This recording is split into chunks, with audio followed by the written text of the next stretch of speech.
এটাই প্রমাণিত যে স্বৈরাচার শাসক এই 16 বছরে যে কল্পনাও করে নাই তাকে বাংলাদেশের ছাত্র জনতা, বিশেষ করে আমি ছাত্র ভাইদের প্রতি জানাচ্ছি, বাংলাদেশ তোমাদের হাতেই নিরাপদ।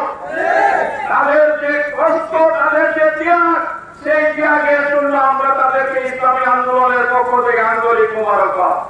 আমি আরো মোবারকবাদ জানাচ্ছি যারা এই আন্দোলনে শহীদ হয়েছেন, আল্লাহ যেন তাদেরকে শহীদ হিসাবে কবুল করেন। যারা বিভিন্ন ভাবে মৃত্যুবরণ করেছেন, হাসপাতালে আছেন, আল্লাহ যেন তাদেরকে দ্রুত সুস্থ করে দেন।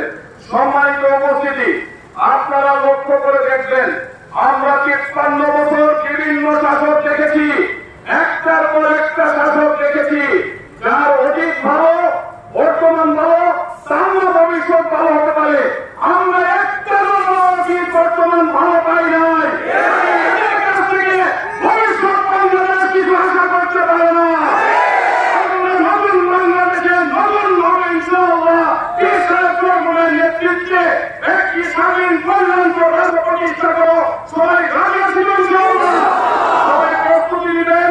আমরা আপনারা দেখেছেন দুনিয়াবি কোন উদ্দেশ্যে কাজ করেন না, সাধারণ মানুষের ভাগ্যের পরিবর্তনের জন্য কাজ করেন। যারা এসেছেন আমি সবাইকে আন্তরিক ধন্যবাদ।